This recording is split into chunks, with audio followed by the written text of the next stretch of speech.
Hola, ¿qué tal? De parte de la Cátedra de Lengua y Literatura, les damos la más cordial de las bienvenidas a la segunda videoconferencia de la asignatura Novela Hispanoamericana del siglo XX. En esta segunda videoconferencia abordaremos el capítulo 3 y 4 de la materia correspondiente y utilizaremos aspectos teóricos para que ustedes puedan guiarse muchísimo más en el abordaje de la comprensión de los contenidos correspondientes a estas actividades. Muy bien. En este capítulo 3, titulado La nueva novela hispanoamericana, que va de 1960 a 1980, recorreremos un viaje a partir de 1960, en donde conoceremos en qué consiste esto del relato de corte tradicional y contemporáneo a partir de esta fecha. Posteriormente, abarcaremos los principales procedimientos en la historia narrativa y por último, en qué consiste esta temática de la novelística urbana y los nuevos tópicos. Muy bien, pues los objetivos de aprendizaje están enfocados en primer lugar, de forma general, analizar la narrativa hispanoamericana en las primeras 3 décadas y en la segunda mitad del siglo XX, correspondiente a lo que son técnicas, temáticas y relación con la historia del continente. Asimismo, los objetivos específicos abordarán, en primer lugar, la necesidad de identificar los rasgos de innovación narrativa y esas estrategias formales en el denominado relato de corte contemporáneo. En segundo lugar, comprender los principales procedimientos en la modelización de la realidad narrativa, cómo es que se construye la perspectiva de lo fantástico, lo real maravilloso y el realismo mágico. Asimismo, se procura establecer las características técnicas narrativas y la visión identitaria de la nueva novela en las obras tituladas La ciudad de los perros, Cien años de soledad, Rayuela, La región más transparente y la novela Aura.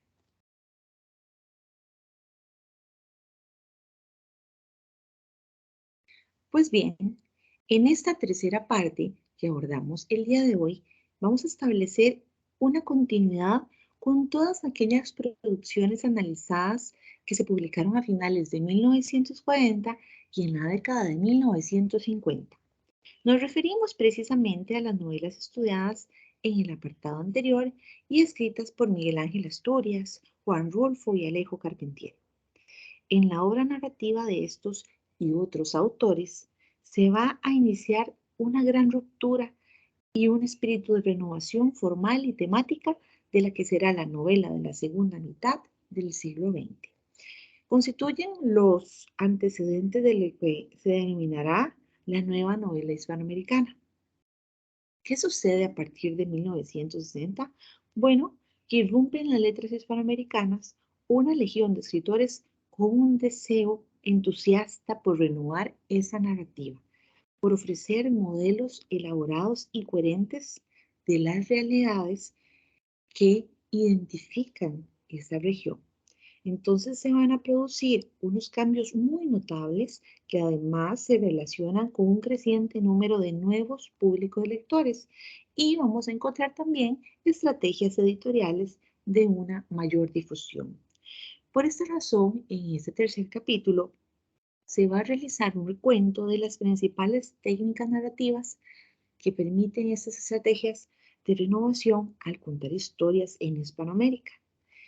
Por ejemplo, las características, los procedimientos, los contextos, los autores y el análisis de 5 de estas obras que son representativas y constituyen el corpus objeto de nuestro estudio.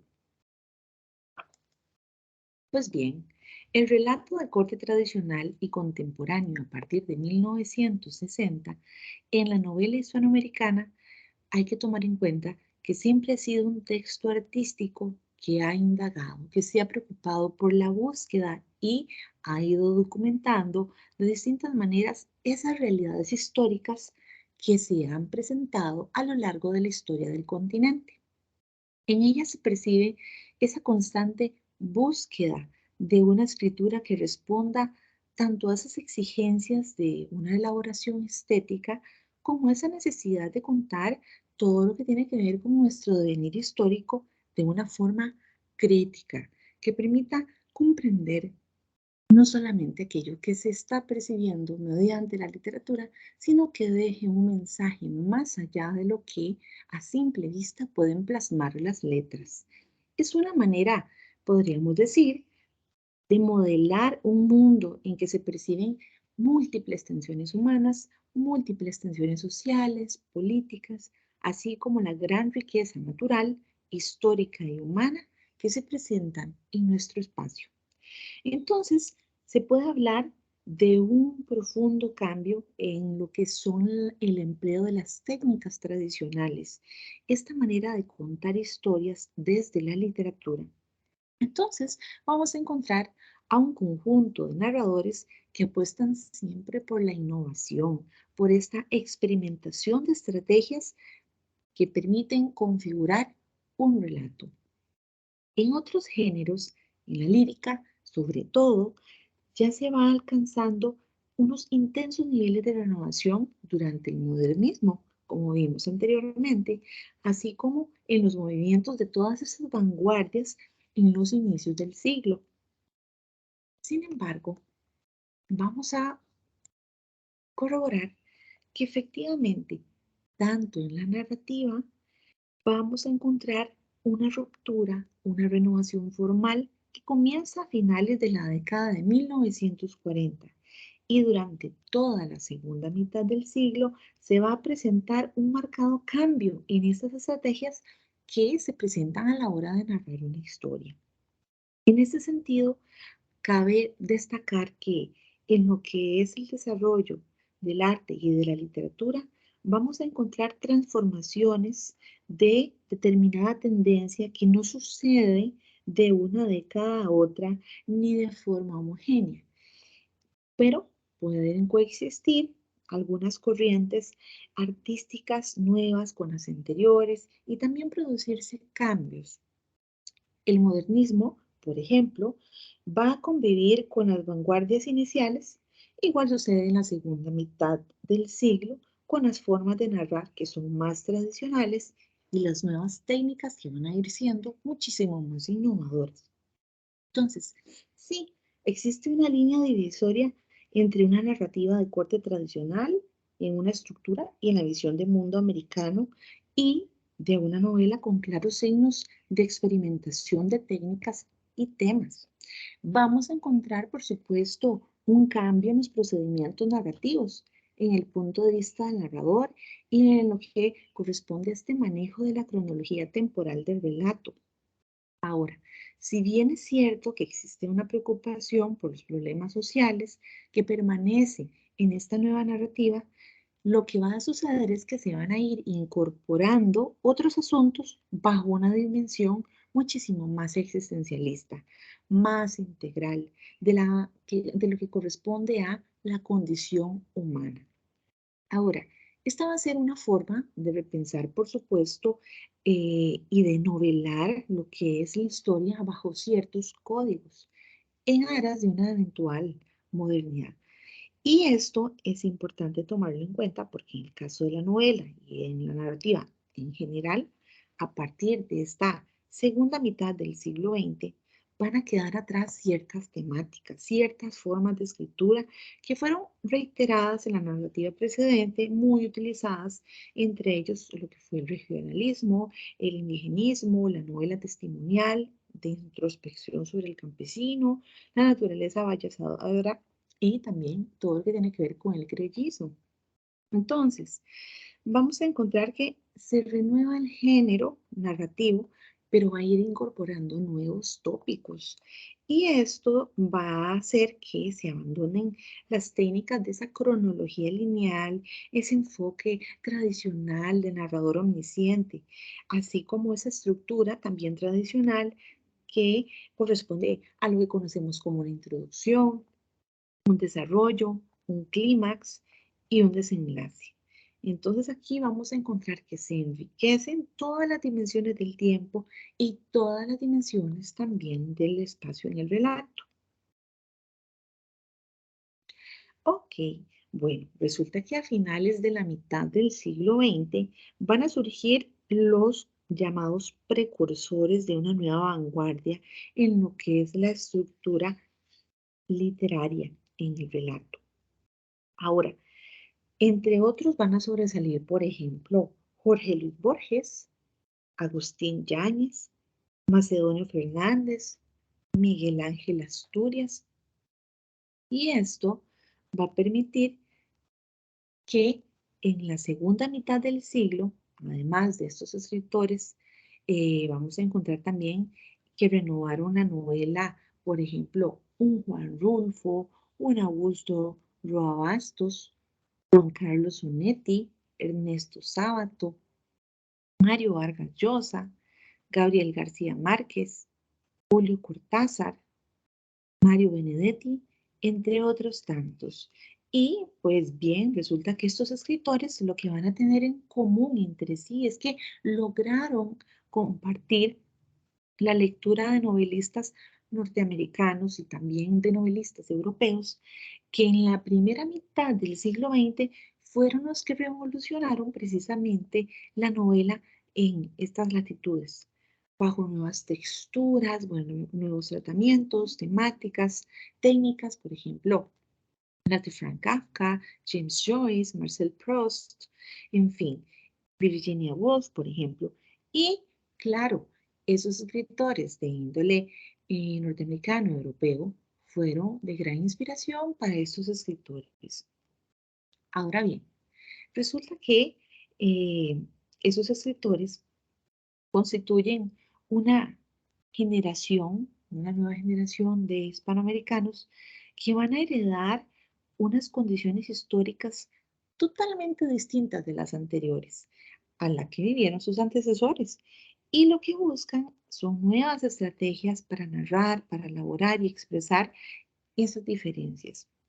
Y resulta que, bueno, una manera particular de ver la naturaleza, de incorporar el discurso sobre lo que es la vida en la ciudad, sobre los asuntos que corresponden al tema de la comunicación, o bien a expresar la soledad que se vive de forma existencial, son algunos de los nuevos caminos de búsqueda para narrar, y hay en estos, pues, un claro intento para superar todo lo que es esa descripción realista y más bien la búsqueda de incorporar otros planos de la existencia humana, como lo es el subconsciente, como lo es todo el mundo de lo ancestral. Bueno, resulta que la recurrencia intersexual con estas obras norteamericanas y europeas que les mencioné también van a estar influenciadas por la nueva novela, por el Nouveau Roman, que lo que va a hacer es enriquecer, sin duda, el panorama de la creación novelística del continente y se va a acudir a técnicas propias del discurso cinematográfico, de las artes plásticas, de la música y de lo que se denomina más media, de lo que también se conoce como lo onírico.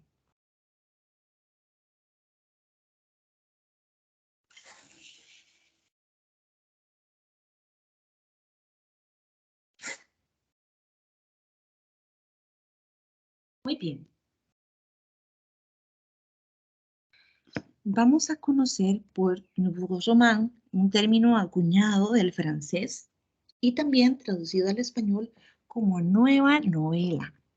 Ahora, esta categoría surge para denominar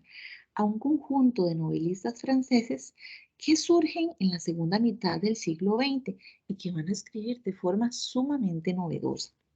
Ahora, este concepto del nouveau roman representa en alguna medida una innovación en relación, por supuesto, con todas las técnicas novelescas de la narrativa decimonónica, es decir, de la narrativa del siglo anterior, del siglo XIX.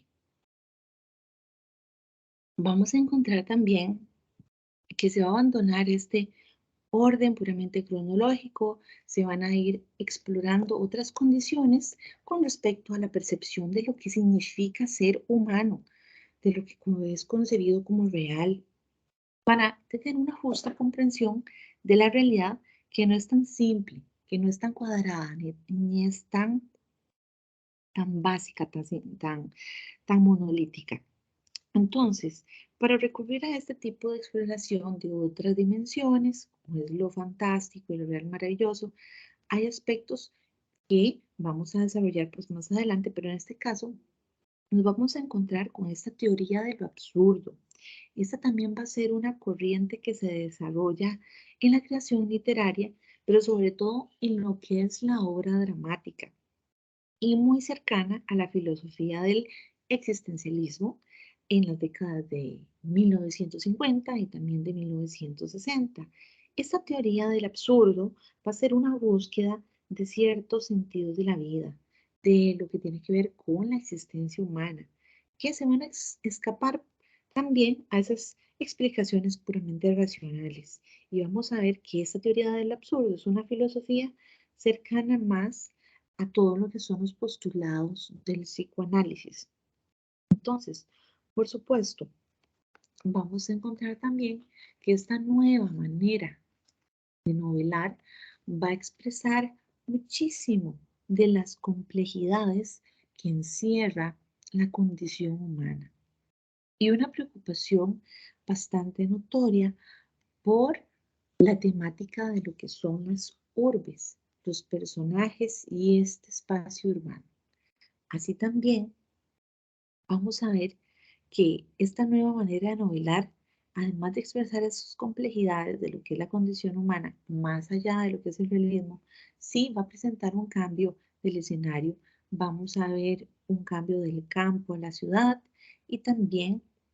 una evidente adecuación a todo lo que son los procesos sociales que se viven en América Latina a partir de lo que denominaremos posguerra. En estas posguerras veremos el conflicto de luchas armadas en varios países del continente americano, así como esas democracias que van a ser pues seriamente afectadas por un conjunto de dictadores que van a implicar pues cambios muy fuertes a nivel social, político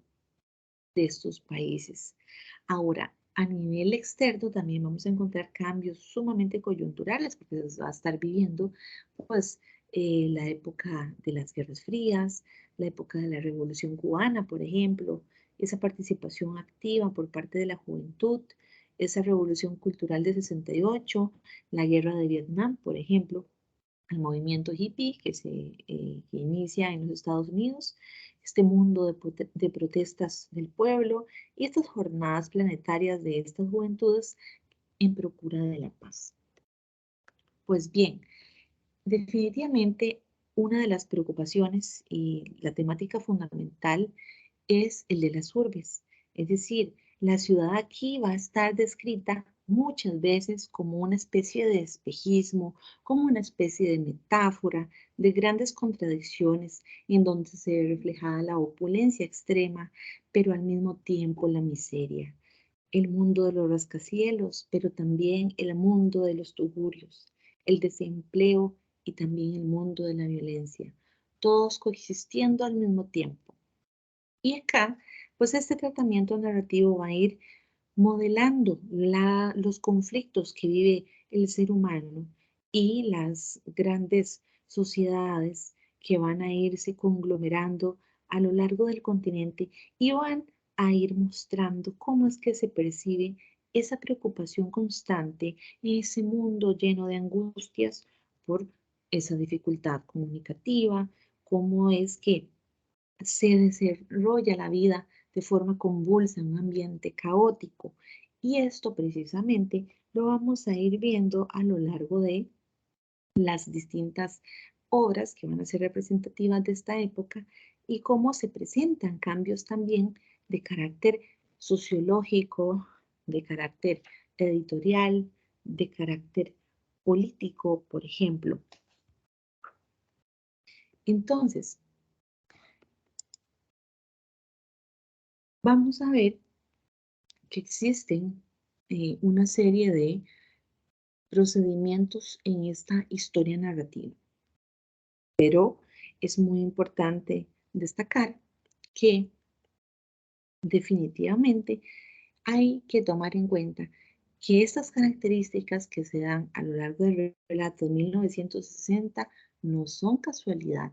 pero van a tener, por supuesto, un protagonismo muy esencial a lo largo de esta producción narrativa. Entonces, hay que tomar en cuenta que a partir ya de 1960 hay cambios en cómo se constituye un relato. Vamos a tener, por ejemplo, un orden en lo que es la temporalidad de la historia. Va a dejar de ser lineal,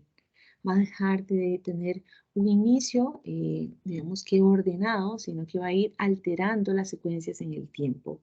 Vamos a presentar distintos planos, el plano de lo fantástico, el plano de lo mágico y de lo real. Y también que vamos a encontrar que se da un interés pues muy central en lo que es la historia, las condiciones existenciales de los personajes en estas distintas novelas. Y que estos temas van a tener que ver, por supuesto, con la vida, con la condición social, política de estas grandes ciudades. Asimismo, vamos a encontrar que se da una influencia y también una lectura de novelistas de otros continentes, bueno, de Norteamérica, de países europeos, y ahí también va a pervivir esta renovación formal, esta necesidad de renovar sus temas.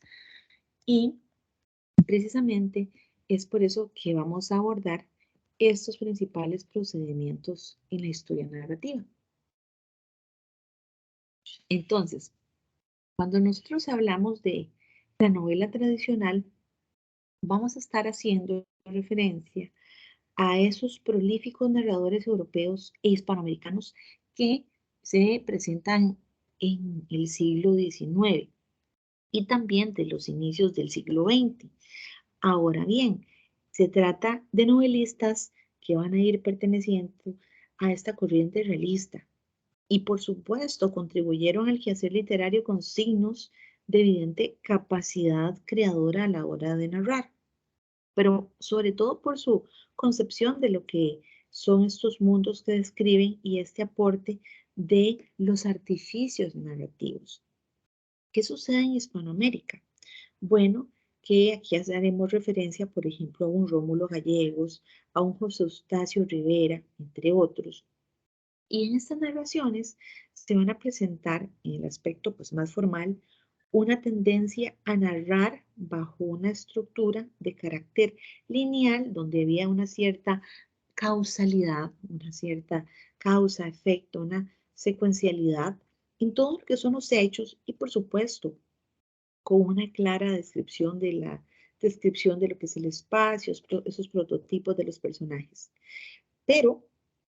como les digo, estos narradores que se presentan a inicios del siglo XIX, digo, a finales del siglo XIX y ya luego a inicios del siglo XX, por ejemplo, como Honor de Balzac,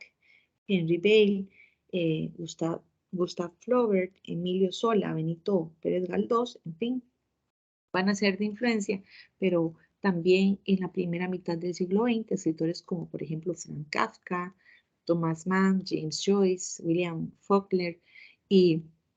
Marcel Proust van a ir renovando esa retórica de lo que es la novela europea y también norteamericana. Esos escritores sí contribuyeron con nuevas fórmulas narrativas en lo que era el relato desde el punto de vista del narrador. esa fisonomía de los personajes y del manejo del tiempo. Claro, hubo un cambio estructural en lo que fue el diseño de la novela y se fueron incorporando nuevas técnicas, por ejemplo, las de la cinematografía, en donde se evita la narración y la palabra se iguala con la acción, el mundo de lo que fue el psicoanálisis, dándole especial importancia al inconsciente, o bien espacios en donde la música y todo lo que tiene que ver con las artes plásticas van a tener un protagonismo pues muy relevante. Ahora, en la novedosa forma de novelar, ya en la segunda mitad del siglo XX en Hispanoamérica, vamos a ver que se van a adoptar muchos de estos elementos y de estas perspectivas narrativas.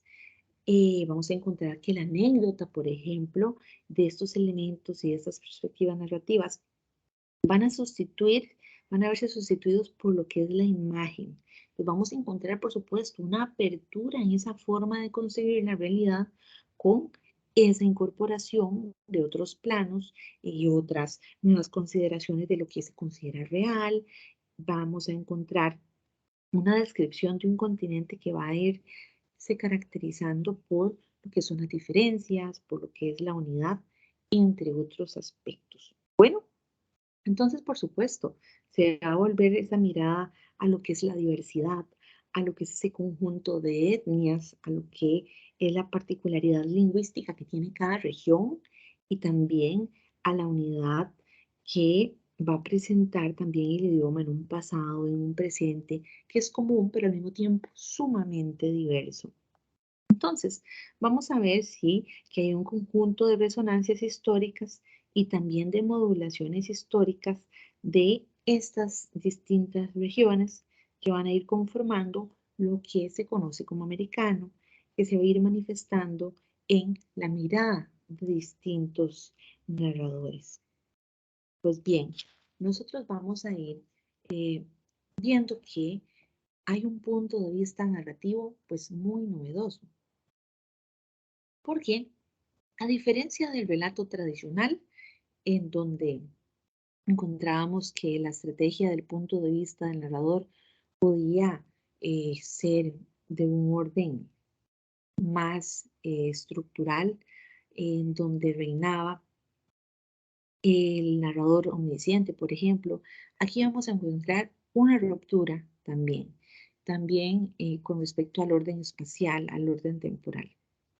Resulta que la secuencia narrativa también va a ir abandonando esa linealidad, ese orden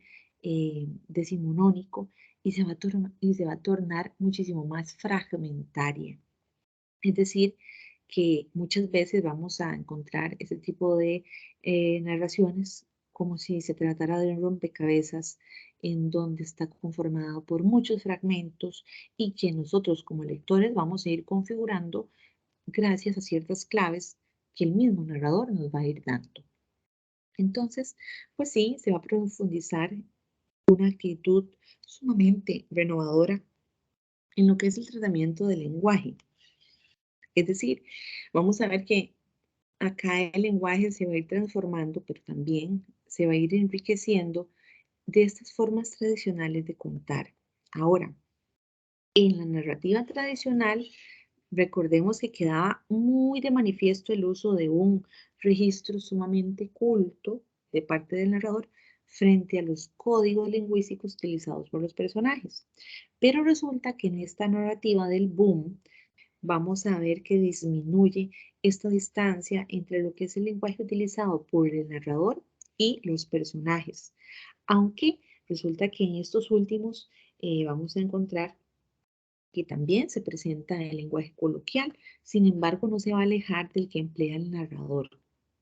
Y se va a percibir también pues un interés muy fuerte por parte del narrador por reproducir ese lenguaje propio de lo que es la oralidad, de lo que significa la expresión coloquial, de la que es cotidiana, a la jerga de todos estos sectores que son populares. Entonces, vamos a encontrar también que hay no va a haber una uniformidad desde el punto de vista de un solo narrador, porque podemos encontrar precisamente que en una misma narración también vamos a poder encontrar cambios en la visión del narrador en las personas utilizadas para el contar. En el relato tradicional, por el contrario, nosotros recordaremos que había una mirada pues muy realista, muy analizada, muy ordenada, muy jerarquizada con respecto a los acontecimientos y pues claro, se les atribuía un sentido. Pero en este caso vamos a encontrar, por supuesto, una ruptura y ya no vamos a encontrar ese orden ni esa linealidad cronológica. Ahora, ¿qué es lo que sucede? Bueno, resulta que la narración, desde estos puntos de vista narrativos, va a cubrir ciertos planos de forma simultánea, porque la historia no siempre va a tener ese sentido homogéneo, sino que van a coexistir diversas miradas en relación con el mundo que se cuenta. Todo esto va a poder conducir a una especie de autocuestionamiento por parte del narrador. Ahora, con respecto a la estructura narrativa y al tiempo, resulta que lo que nosotros concebimos como tiempo en un relato contemporáneo va a ser más un fluir continuo que una serie separada de puntos en una línea temporal. Resulta que esta secuencia cronológica puede ir hacia adelante, puede jugar en el desarrollo de los acontecimientos, puede brincar hacia atrás con un proceso de retroceso, también conocido como flashbacks, y por supuesto no va a ser un movimiento lineal, sino que va a tener diversas direcciones hacia adelante, hacia atrás. ¿Y qué es lo que sucede? Porque hablamos de técnicas cinematográficas. Bueno, resulta que este concepto del flashback es una técnica que fue heredada sobre todo gracias a la cinematografía y consiste en alterar la secuencia cronológica que conocemos de forma lineal de una historia. Entonces, usualmente va a haber un retroceso o un constante retorno hacia el pasado y va a ser un recurso que se va a utilizar para justificar todas las acciones del presente. Va a ser una especie de recreación de todos los hechos, de las imágenes que suceden con anterioridad al presente de la historia que se cuenta y lo que va a permitir es comprender muchísimo más pues, el escenario que rige el contar de esta narración, de lo que sucede con los personajes. Pues muy bien, vamos a encontrar que esta narración se va a combinar pasado, presente, futuro. Aquí el narrador va a ser muy libre de evocar todos los recuerdos según así lo vaya requiriendo y por supuesto la acción se va a ir adelantando o bien se va a retardar según el contenido que interese al narrador. Entonces, en este capítulo 3 vamos a ver que sí, efectivamente, esta estructura narrativa y de tiempo va a tener pues una mayor libertad en relación a lo que se refiere con lo que es el relato denominado tradicional y va a ser pues una manera muy particular de reflejar estas condiciones temporales. Ahora bien, en cuanto a la estructura y eh, en cuanto a la narrativa y el tiempo, pues precisamente van a mostrarse muchísima más complejidad en estos aspectos que se recurre por parte de los personajes, por ejemplo, al uso de un monólogo interior.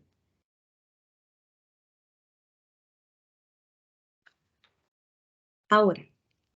con respecto a esto del monólogo interior, hay que tener en cuenta que va a ser un término narrativo que describe el punto de vista en el cual se intenta reproducir en primera persona los pensamientos de un personaje, cómo es que se desarrolla el fluir de la conciencia, ese mundo interno en el que se ve inmerso. Este monólogo interior sustituye la voz del narrador que se conoce y es el personaje quien mediante este recurso del diálogo va a ir manifestando la subjetividad íntima. Ahora bien, resulta que este recurso va a mostrar la interioridad, la forma de ser, de sentir, de pensar del personaje. Y, por supuesto, va a utilizar la primera persona, eh, aunque en realidad el personaje no habla, es lo que está dentro de su mente, lo que se describe. Entonces, de esta manera, ¿qué va a suceder en nosotros como lectores? Bueno, que nosotros vamos a tener una impresión o la ilusión de que estamos penetrando en el interior de este narrador sin necesidad de intermediarios, de forma directa. Entonces, los ambientes que son oníricos, que se relacionan con el mundo de los sueños, se van a entremezclar con las acciones al mismo tiempo en lo que se ha denominado el fluir psíquico, que también es una técnica propia de la introspección en lo que es la psicología del personaje. Ahora, con respecto a los personajes, a los acontecimientos y al espacio, la caracterología de estos en la nueva novela es más compleja que en la narrativa de corte tradicional a la que estuvimos habituados a anterior al siglo pasado, inicios del siglo XX. Y acá vamos a encontrar que va a predominar el carácter psicológico, vamos a encontrar un cambio, por supuesto, en la visión que va a ser muchísimo menos homogénea con respecto a la configuración de los personajes y se van a describir con mucho más profundidad esos rasgos psicológicos, esos rasgos sociales, desde una perspectiva pues muchísimo más integral, muchísimo más existencialista, como un reflejo de una sociedad. Al describir el espacio y en las secuencias narrativas o acontecimientos, el panorama también va a ser sumamente complejo. Resulta que algunas veces la historia es pues una especie de rompecabezas y va a constar de varios fragmentos en los que el lector va a ir configurando, vamos a ir ordenando esa búsqueda de un posible sentido en lo que se nos está narrando. Ahora, los narradores van a dar ciertas claves para que nosotros como lectores podamos identificar y ordenar esas secuencias. Hay una polifonía de hechos discontinuos que van a ofrecer pues una realidad muy fragmentada, voces que van a surgir todas al mismo tiempo y van a ir convergiendo en varios planos. Ahora, con respecto al espacio, resulta que estos acontecimientos y los personajes se van a ir presentando desde distintos puntos de vista por el narrador o bien por otros personajes. Y en este sentido, en lo que es la novela contemporánea, el lector no es un elemento marginal de la obra. Nosotros vamos a tener parte de la trama y nos vamos a poder sentir cómplices inclusive de lo que se está narrando. Y esta es una novela que no solo va a problematizar el mundo que se muestra, sino también lo va a hacer con nosotros los lectores. Entonces, muchas veces aquí los destinatarios, nosotros los lectores, vamos a ser quienes identifiquemos a los personajes, quienes nosotros podamos ordenar esas secuencias, ese orden cronológico y vamos a poder solucionar el sentido de una estructura que tiene más bien un carácter de tipo laberíntico, muy complejo, en muchísimas ocasiones. Entonces, ¿en qué se diferencia con la narrativa anterior? Bueno, que anteriormente el narrador era quien guiaba al lector en esta marcha de los acontecimientos y que no está en esta nueva novela, más bien el lector queda prácticamente huérfano, queda abandonado y debe asumir un rol, una actitud activa en relación con la lectura. Por eso es que se va a diferenciar muchísimo. Y en cuanto a las técnicas narrativas, por supuesto, se va a seguir abandonando la tradición de estructura lineal o cronológica que vimos y en su lugar vamos a ver que se presenta pues una multiplicidad de puntos de vista por parte del narrador y surge una multiplicidad de planos narrativos. Entonces, en realidad se van a mostrar muchos matices, no siempre va a tener esa índole racional, sino que se va a acudir a otros planos de comprensión de lo que es la realidad con procedimientos que van a ir evocando otros planos de la condición humana, por ejemplo, lo fantástico, lo maravilloso y lo mágico. Y estas técnicas sí van a ser heredadas del surrealismo, de las vanguardias que vimos anteriormente, pero que va a ser una teoría estética en donde va a reinar la teoría del absurdo y otras cosmologías que pues, son antiguas. Ahora, se van a tomar préstamos del lenguaje cinematográfico, del lenguaje musical, de las artes plásticas y hasta del diseño tipográfico que se va a ir utilizando como recurso de escritura. Entonces, por ejemplo, del cine vamos a encontrar lo relacionado con este montaje de la escena narrativa. Desde distintos ángulos se va a asumir ese narrar de los acontecimientos. Y vamos a encontrar, pues sí, retrocesos, adelantos, imágenes que se van esfumando, que se van a sobreponer unas sobre otras. Y por supuesto, elementos musicales, de cadencia, de ritmo, de contrapunto, de intercambio de dos historias en un mismo momento, desde lo que es la plástica, la composición de imágenes de forma simultánea, cómo es que la imagen de un friso, de un mural, se va a utilizar para describir la realidad que se quiere evocar con la técnica del claroscuro, por ejemplo. Pues bien, vamos a ver que efectivamente existe pues una tendencia en el relato contemporáneo que busca precisamente romper este orden cronológico y va a abandonarlo y se va a proponer más bien pues distintas estrategias que en este caso necesitan para configurar el mundo de lo narrado y que se propone pues distintas estrategias para dar una secuencia pues natural que va a ir concatenándose en el relato, pero que va a aparecer muchas veces de forma desordenada. También esta idea del monólogo interior que les indicaba, que es más intimista, que va a incorporarse en donde va a ser una técnica narrativa que va a reflejar el fluir de la conciencia de los personajes. Vamos a ver que se va a ir ampliando el panorama de lo que se considera como real y van a irse incorporando otros planos para una justa comprensión de lo que es la condición humana. Es decir, vamos a ver categorías como lo fantástico, categorías de lo real maravilloso y del realismo mágico. Es decir, que esta realidad se va a concebir como una totalidad cultural, donde cabe también lo que es oculto, lo que es sobrenatural, lo que es cotidiano y también lo que es histórico. Entonces, además de contar, este relato va a evocar imágenes y muchas veces de condición lírica. Pues para ello, ¿qué va a hacer el narrador? Bueno, va a emplear técnicas en convivencia con otras artes, por ejemplo, como las del cine, las de la música, las de la pintura.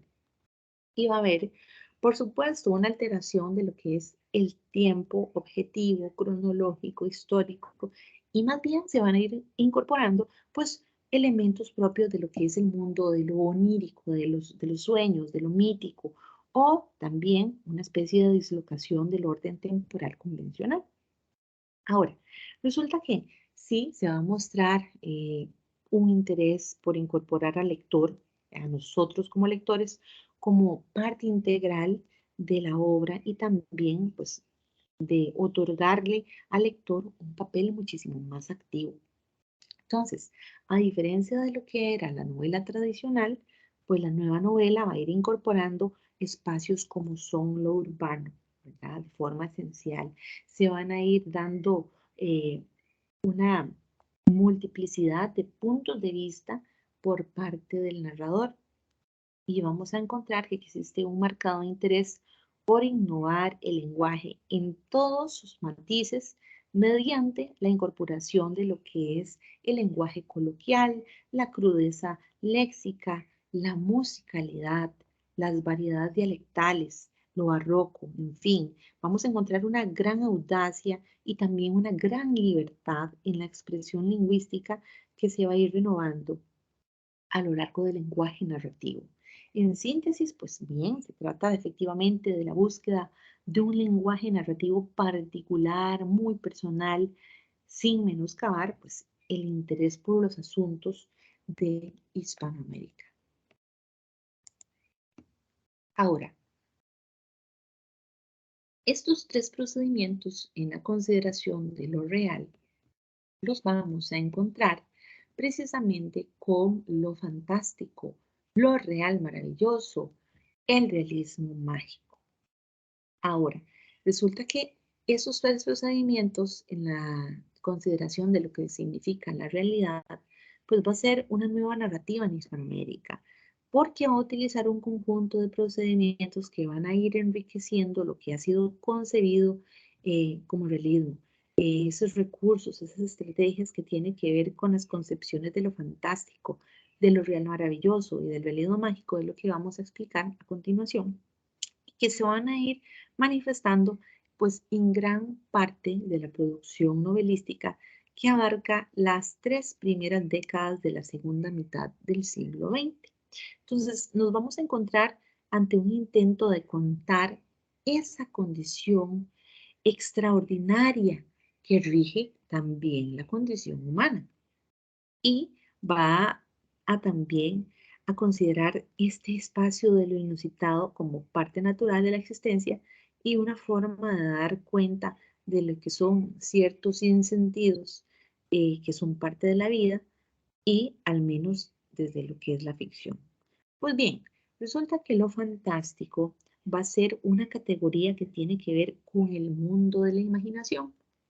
Lo fantástico tiene que ver con aspectos relacionados a la fantasía, que ya pues ha sido una condición pues muy antigua en lo que son las manifestaciones artísticas, porque ¿de qué habla lo fantástico? Habla de lo que es inusitado, de lo que es inexplicable, aquello que se cuela en la vida cotidiana, tanto en la literatura como en el cine. La experiencia previa del público va a producir una experimentación de temor, va a sentir terror, va a sentir en ese juego incluso un placer ante lo inusitado. Aquí vamos a encontrarnos en el terreno de lo insólito, de lo misterioso, que siempre va a estar de forma irremediable en la vida y nos va a inquietar profundamente. Entonces, resulta que en lo fantástico, la posibilidad de seducir con el horror y con la mostración de ciertas obsesiones va a ser algo recurrente en lo humano y van a ser propias del género fantástico. ¿A quiénes vamos a encontrar acá? ¿Cuáles personajes? Bueno, vamos a encontrar, por ejemplo, hombres lobo, castillos enigmáticos, fantasmas, cuyo origen se puede rastrear hasta muchas manifestaciones de la literatura medieval, incluso anterior. Bueno, resulta que las novelas góticas en el siglo XIX, por ejemplo, con la obra Drácula de Bram Stoker, son un ejemplo de ello, así como esas narraciones de Edgar Allan Poe. Y más adelante van a surgir relatos como La Metamorfosis de Franz Kafka, en donde se narra esa transformación que tiene un personaje que descubre que ha sido convertido en un insecto gigantesco y en realidad es una metáfora del mundo y de esa burocracia que le va a tocar vivir al personaje. Entonces, precisamente, nos vamos a encontrar frente a una producción literaria en donde van a coexistir elementos, cosas, seres, espacios, acontecimientos sobrenaturales en convivencia con esas condiciones reales, posibles. ¿Ok? Bueno, entonces, precisamente aquí vamos ahora hacia lo real maravilloso. Y resulta que, al igual que en la teoría de lo fantástico que acabamos de ver, lo real maravilloso, aquí más bien, pues va a ser un movimiento muy cercano al surrealismo, al igual que en esta teoría anterior. Y resulta que esta categoría de lo real maravilloso se aplica sobre todo a cierta literatura hispanoamericana en donde se va a ir descubriendo lo prodigioso de estas tierras, la maravilla de las realidades de un continente en todas sus dimensiones, tanto positivas como negativas, y se va a presentar pues lo que es insólito y paradójico de la vida cotidiana, aquello que a pesar de tenerlo tan cerca, de que muchas veces no vemos. Y de eso se trata precisamente, de ir redescubriéndolo. Entonces, por ejemplo, en gran medida, Alejo Carpentier va a ser quien promueva la presencia de esta condición propia del mundo americano que se puede ir manifestando en tres dimensiones: en la dimensión de la naturaleza, en la dimensión del ser humano y en la dimensión de la historia. Entonces, resulta que en relación con la naturaleza y el ser americano, lo real maravilloso va a estar aquí representado constantemente en su carácter desmesurado en lo que se refiere a estas tierras. Es decir, selvas y montañas que son impenetrables, ríos desbordantes, pampas, llanuras de grandes dimensiones. Y junto a esas condiciones naturales, ciudades que se van a ir moviendo dentro de una modernidad y también de ese atraso, de esos rascacielos junto a casitas de cartón. Se va a tratar pues de un espacio en donde conviven el caos, en donde conviven la modernidad al mismo tiempo y con tintes de pócimas mágicas, de amuletos, con un gran desarrollo del arte, el avance de la tecnología, el atraso de lo que son las condiciones sociales, políticas, todas estas grandes figuras heroicas y, por supuesto, personajes siniestros. Entonces, esta va a ser la mirada del escritor que va a ir descubriendo lo insólito que pues, nos rodea en un intento de ir sugiriendo otro significado de lo que se conoce como realidad, de cómo se perciben las cosas. Entonces, incluso se va a poder hablar pues, de una segunda realidad que va a ir operando desde lo que es el asombro. Entonces, por ejemplo, Alejo Carpentier va a ir planteando la idea de que un volcán puede ser algo imponente, de una gran belleza natural, pero que también puede transformarse y causar estragos. Un río, por ejemplo, puede ser fértil y a su vez destruir ciudades. Va a ser capaz de llevarse un rebaño entero en su caudal. Entonces, unas leyes particulares van a ir rigiendo lo que es la comprensión, la visión de las cosas, de lo que es la naturaleza, de lo que se describe, de esta descripción del mundo, que es la historia de América Latina, toda, sino una crónica de lo real maravilloso. Entonces, esto lo escribió en sus propias palabras Alejo Carpentier. Pero resulta que aquí nosotros vamos a encontrar precisamente el mundo de lo que es la violencia en el acontecer político, ese sincretismo cultural y también esa condición maravillosa que rige el mundo de la naturaleza. Ahora,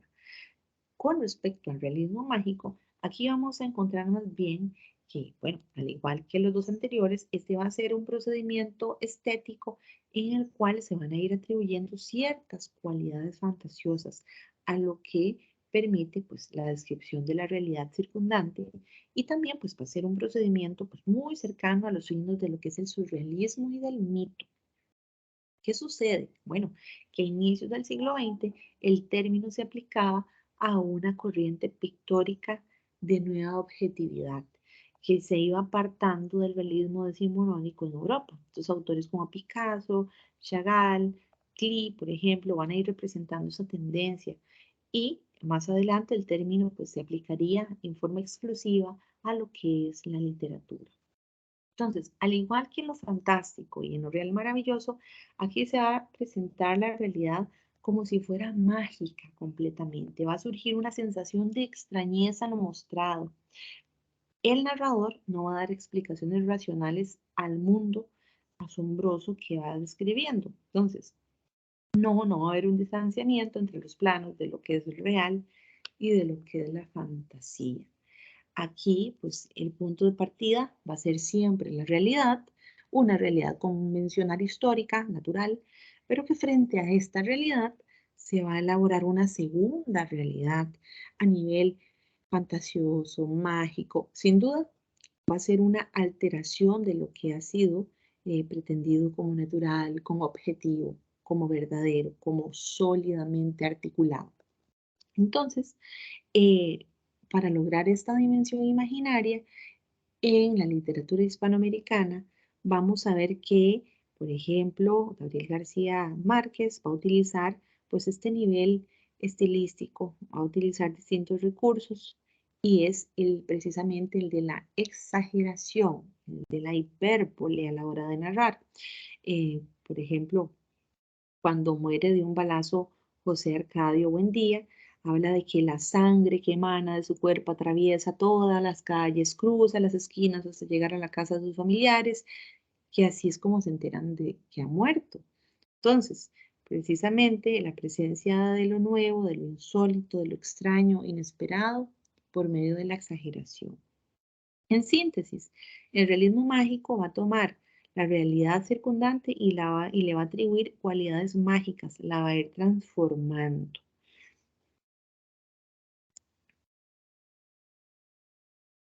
Pues bien, terminar con estos tres procedimientos en la consideración de lo que es real, entonces recordemos que lo fantástico, lo real maravilloso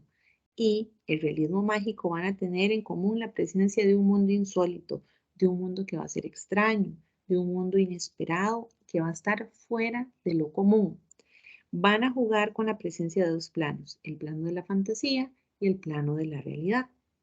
Va a existir una cercanía con las propuestas del movimiento surrealista en la presencia del mundo del subconsciente y del mundo de lo onírico.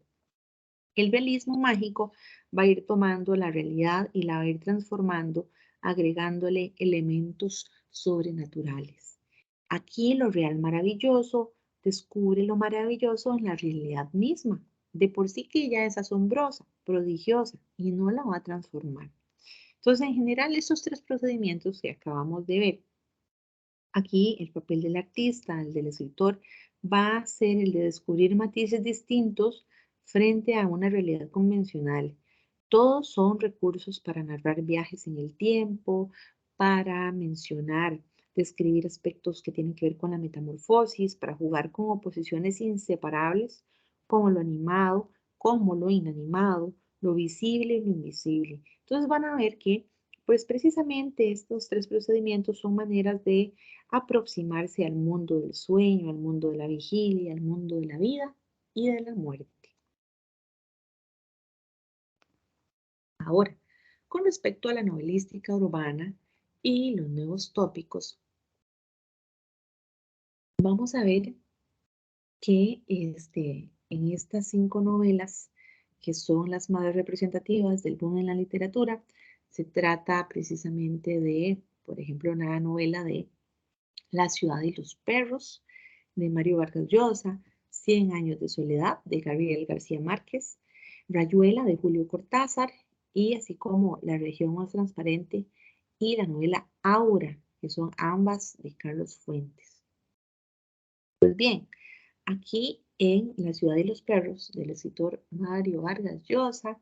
vamos a encontrar que junto con otras novelas ya escritas durante las décadas de 1960 y 1970, lo que va a hacer es un intento por retratar espacios urbanos vividos durante la adolescencia del escritor.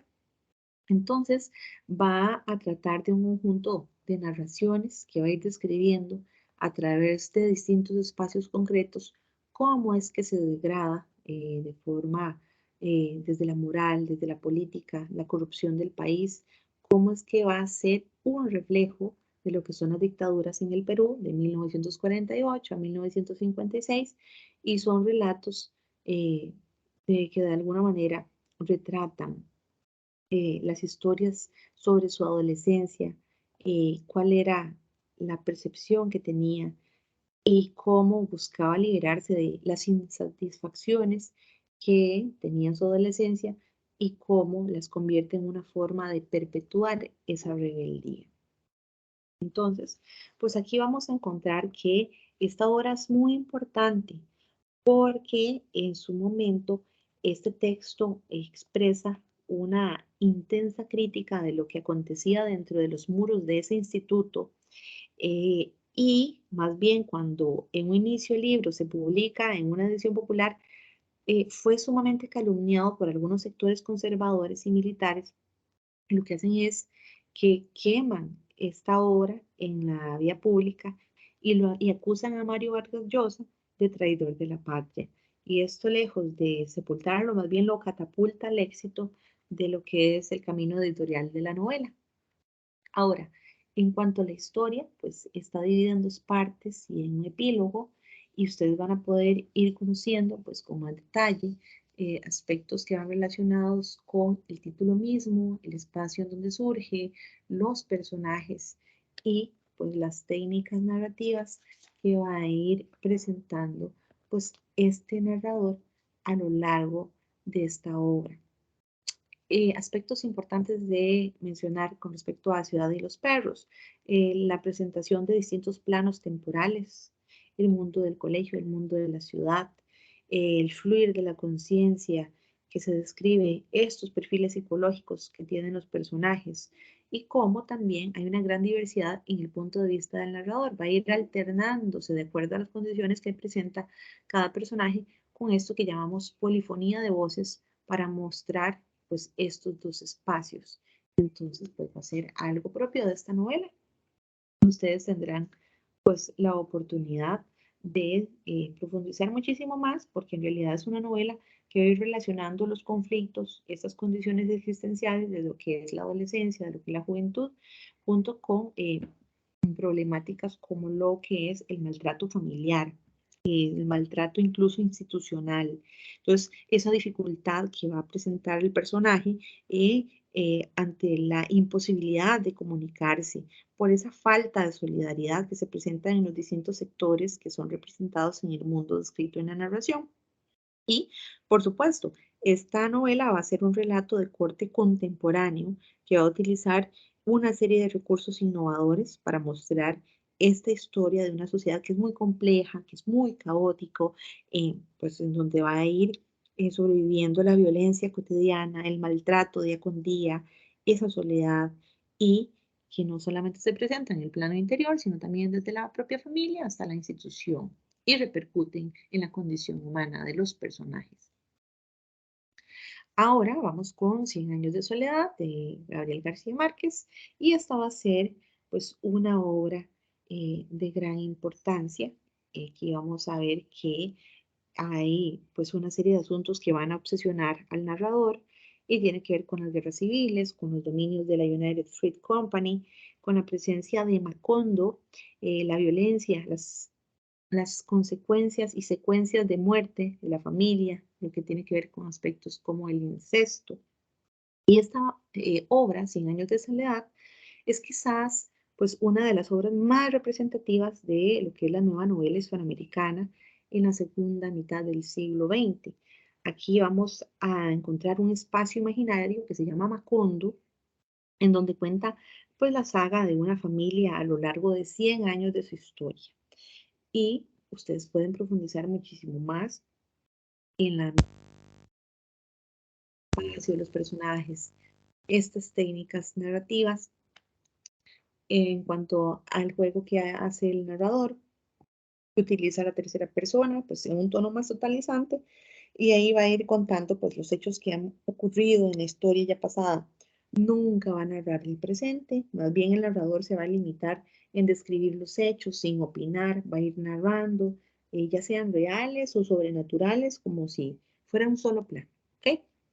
Van a ver también que pues tiene un tiempo muy particular porque no sigue una linealidad. Ahora,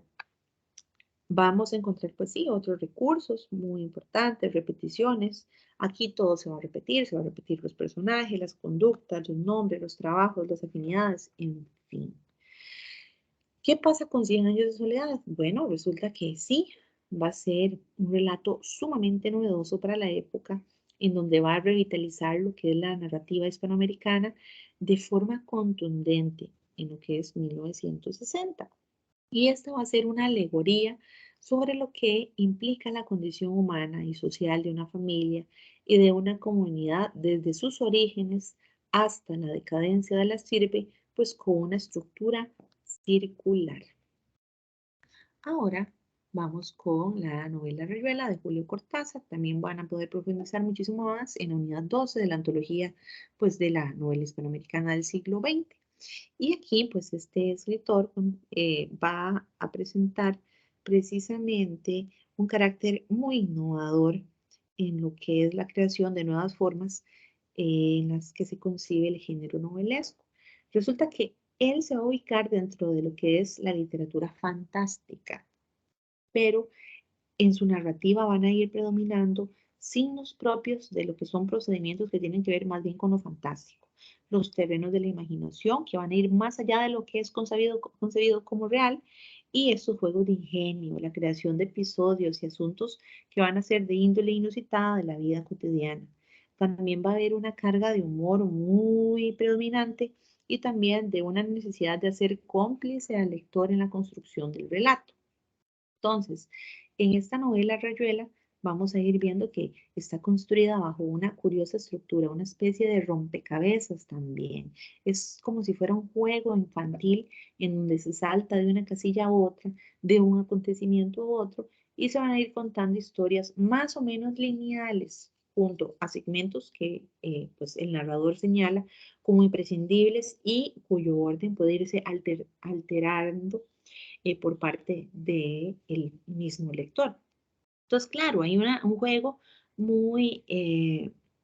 inventivo en donde se va a ir relacionando de forma constante la figura del narrador y el destinatario o el lector que se va a ir convocando permanentemente en el relato. Esta técnica eh,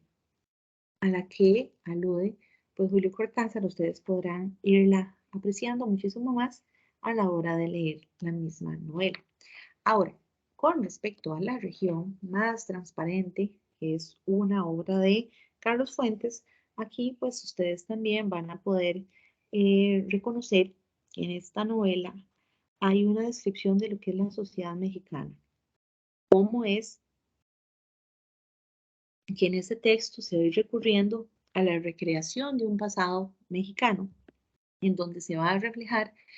este fracaso de la Revolución Mexicana y esas implicaciones que tiene hasta llegar a la década de los años 50. Entonces, pues bien, el narrador aquí va a ir haciendo pues un balance, una revisión muy crítica de lo que es la burocracia, de lo que es la plutocracia del país en las décadas posteriores a este movimiento insurgente. Entonces, la obra de Carlos Fuentes siempre va a tener una aproximación al universo de lo que es complejo, al mundo complejo de esa gran ciudad, de todo lo que esconde, de lo que ha sido, de lo que es y de lo que es consciente en aparente, pero también de lo que es inconsciente en el accionar de sus personajes. Ahora bien, por supuesto, va a trabajar una novela muy fragmentada que va a irse construyendo a partir de diversos segmentos que van a convocar pues a una técnica cinematográfica, es de ir pasando imagen tras imagen, que recuerda también esa técnica pictórica del collage como una especie de recurso que permite mostrar esa especie de fresco pictórico, la complejidad de lo que es el mundo de la ciudad. También va a haber pues un intento de búsqueda de lo que es la identidad de su real de la sociedad mexicana con todas sus contradicciones. Por supuesto, relacionadas a la época de la post-revolución. Ahora bien, en la novela Aura de Carlos Fuentes, también vamos a ver que este es un relato que podríamos ubicarlo dentro de lo que es lo fantástico. Va a presentar pues una ambientación pues bastante sombría, donde lo que es la ambigüedad, de lo que es lo inusitado del mundo ahí descrito, se va a estar presentando a lo largo de toda la narración. Vamos a encontrar también un proceso muy seductor en lo que es la narración por parte del narrador, en donde también hay nexos muy fuertes con estos lectores virtuales del texto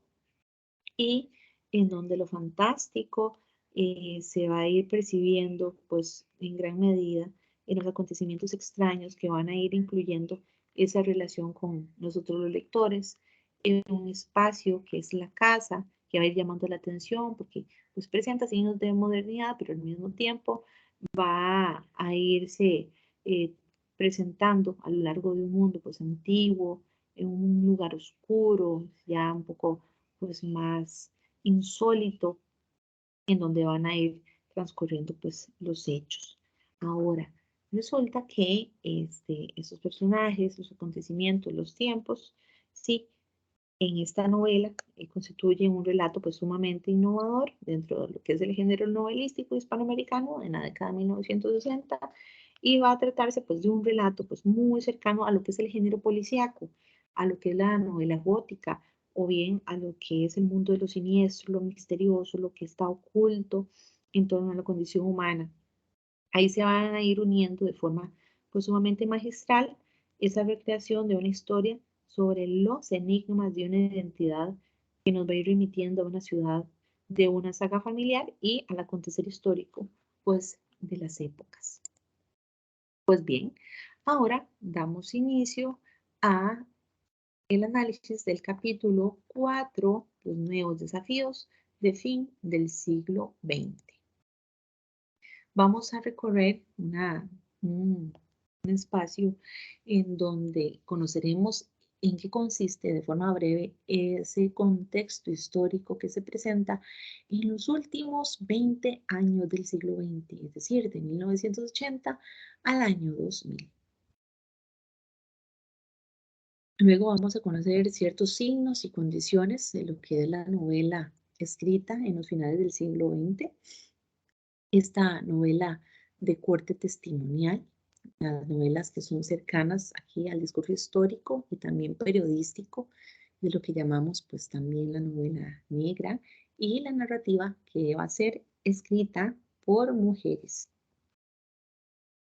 El objetivo general de este capítulo 4 es analizar los nuevos signos, las tendencias, temas y obras representativas de la novela hispanoamericana en las últimas 2 décadas del siglo XX.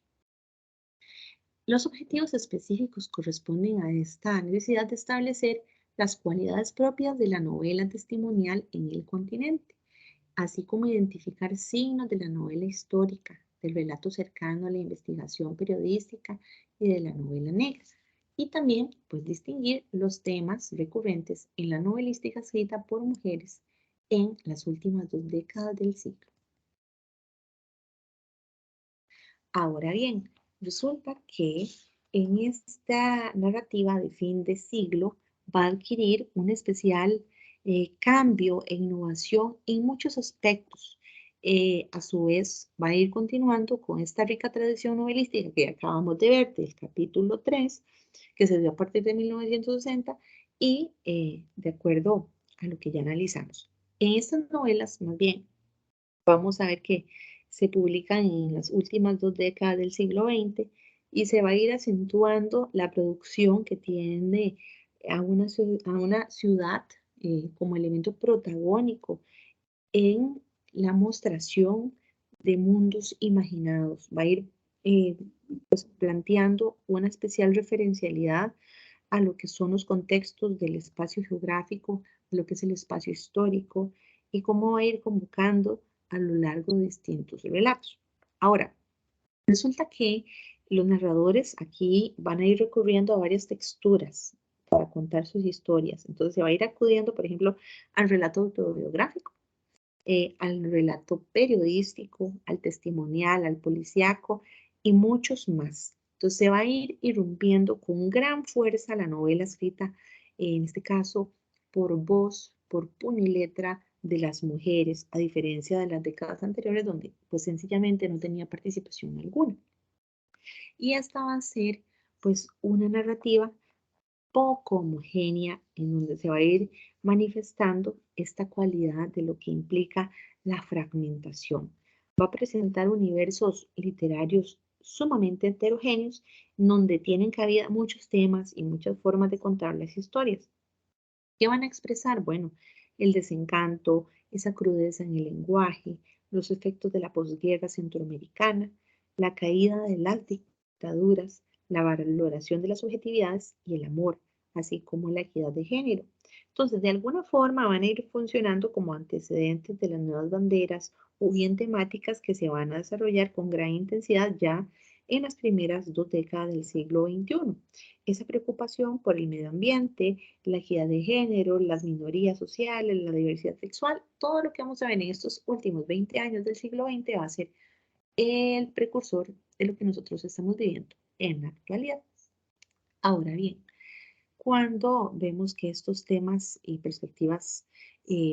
pues de alguna forma son las bases iniciales que van a ir motivando condiciones propias que tienen que ver con la historia, la investigación periodística, la cultura pop, inclusive el mass media, y el folletín policíaco. Entonces, toda esta riqueza de la producción continental, vamos a rescatar algunos textos que son representativos de cada tendencia y de estas nuevas trincheras que son las trincheras del mundo de la narración, en donde pues se van a escudar para dar una voz contestataria frente a esta realidad caótica de fin de siglo. Ahora bien, resulta que este término de la fragmentación o lo fragmentario va a presentarse pues a lo largo de esta producción literaria y este va a ser un concepto que remite a la idea de la complejidad en los posibles intentos por configurar el mundo y las sociedades contemporáneas. Va a aludir a una realidad que no va a ser uniforme de ninguna manera, que más bien va a ser muy compleja, muy diversa, en donde en el relato de esta visión se va a ir consolidando y va a ir mostrando universos de soledad, de angustia existencial, de raciocinio y de locura, también de hostilidad y de incomunicación. Pues bien, en las últimas 2 décadas se van a ir dando una serie de condiciones particulares que van a ir acentuando, se van a ir acentuando a final del siglo XX. Y aquí, haciendo un recorrido muy puntual, vamos a ver que se va a ir profundizando este proceso de globalización, las políticas neoliberales y los efectos de ambos sobre la región. Así vamos a ver que fuera de las fronteras de lo que es Hispanoamérica, se va a dar el derrumbe del régimen soviético y del de Europa del Este con sus repercusiones planetarias. Se van a ir firmando acuerdos de paz en Centroamérica y van a ir cesando los conflictos armados en la región. Y en el periodo de fin de siglo, posterior a ello, vamos a encontrar alguna desmovilización muy grande de las poblaciones involucradas en la guerra. Entonces resulta que al finalizar esos conflictos armados, grandes sectores se van a ir viendo obligados a migrar ante la devastación económica y el desempleo que imperan en sus países. Entonces vamos a ver que también caen los últimos regímenes dictatoriales en el Cono Sur y van a ir apareciendo pues nuevas iniciativas políticas de democratización en la región. Resulta que al acercarse el final del siglo se va a ir dando lo que se conoce como el milenarismo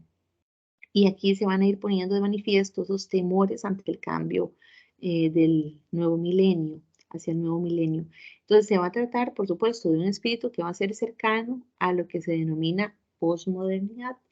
Y aquí, pues algunos teóricos de esta categoría van a ir planteando esa incapacidad que tiene el ser humano occidental de hacer, de haber formulado a lo largo de la historia algún tipo de explicación totalizadora de lo que son las condiciones propias de la existencia humana. Ahora, este concepto de milenarismo, en los años anteriores a la llegada del nuevo milenio, es decir, del 2000, algunos sectores de la población, recordarán ustedes, que se generó un curioso sentimiento de temor ante el cambio del siglo, que 1000 años antes, bueno, esto no es algo nuevo, 1000 años antes hubo también una actitud poblada de grandes temores hacia un cambio que se creía iba a ser apocalíptico. Y en la literatura de fin del siglo XX, la reflexión se encamina al análisis de todos los fracasos, las pérdidas de las posibles utopías, también ese desencanto de lo que se pudo haber hecho durante el siglo y no se hizo. Entonces va a ir coincidiendo con esa tesis del final de la historia cercana a estos postulados de la posmodernidad. Y uno de los debates precisamente de la posmodernidad en el final del siglo se centra en enfatizar esta falta de proyectos convincentes que pues se puedan heredar el futuro de la humanidad en todos los planos. Sí, va a resultar precisamente en una reflexión que va a pues contrastar con estos mecanismos de dominación, de control social que no van a cesar con respecto a esta violencia estructural que se va a ir viendo en cada periodo histórico denominado pues modernidad y con todos los diversos procesos de modernización en las distintas esferas geopolíticas que nos van a ir acompañando hasta el presente. Entonces, resulta que todo esto hay que tomarlo en cuenta porque la posmodernidad en Hispanoamérica siempre va a ser un asunto sumamente controversial y también pues de una difícil comprensión. Inicialmente, el concepto de la posmodernidad se aplicó a las condiciones de las economías de los Estados Unidos y de Europa, y el debate aquí se centra en el hecho de que América Latina, desde la década de 1970, sobre todo en lo que es el campo de las manifestaciones artísticas, más bien iba atisbando claros signos de modernidad que continuarían hasta finales del siglo. Entonces, claro, ha habido pues mucha discusión sobre el tema en el campo de la literatura, que es lo que a nosotros nos concierne, y van a tener detractores y también defensores que van a tomar un punto de partida desde el movimiento del boom literario y del post-boom para argumentar pues sus postulados. Entonces, la posmodernidad de la que hablamos acá, pues definitivamente señala el fin de lo que es la modernidad, va en torno a lo que es una expansión económica y cultural del mundo, pues de la postindustria, y que va a ir contribuyendo al colapso de lo que son los sistemas comunistas en el viejo continente. Entonces, esos procesos definitivamente vamos a poderlos, digamos, estudiar desde una teoría cultural europea y también pues aplicarlo a nuestra literatura, en donde va a ser un instrumento de aproximación que definitivamente no va a explicar pues plenamente todo lo que está pasando en nuestra cultura, en nuestra organización social, pero que algunos han propuesto que ese término de la posmodernidad, de alguna forma, lo que va a hacer es representar, gracias a estos nuevos escritores, una actitud pues muy desencantada que definitivamente va a permear a lo largo de todas las manifestaciones artísticas y literarias de finales del siglo.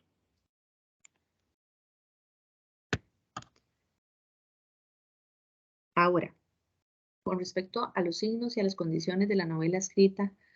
en los finales del siglo XX, resulta que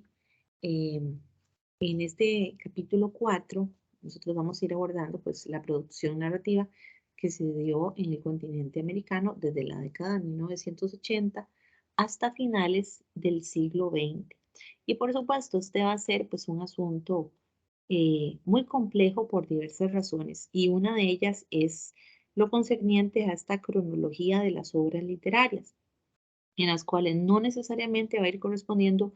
a unas décadas y años específicos, como siempre les he mencionado, sino que pues hay que recordar que la ubicación de estos periodos va a ir resultando en gran medida de forma arbitraria por la coexistencia de varias generaciones, también de varias tendencias en un mismo periodo. Y bueno, pues otros aspectos tienen que ver también con la gran cantidad de autores y también temáticas que se van a dar en estos años. Lo que pasa es que en el final del siglo XX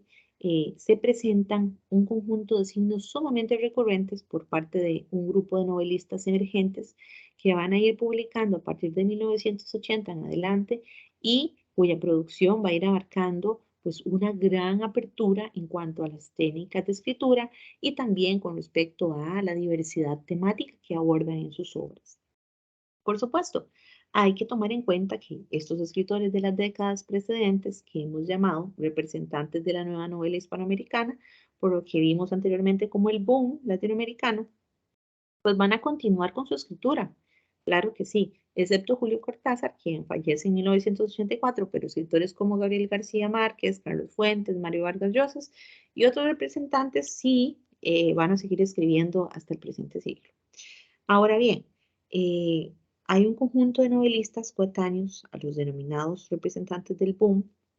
que también van a estar presentes en este final del siglo anterior con la publicación de sus obras. Por ejemplo, Ernesto Sábato, Mario Benedetti, Guillermo Cabrera,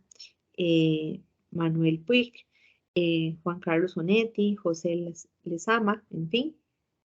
quienes van a ser pues valiosos representantes de lo que son las letras americanas. En este capítulo, nosotros nos vamos a referir a un conjunto de novelistas que van a ir publicando fundamentalmente a partir de la década de 1980,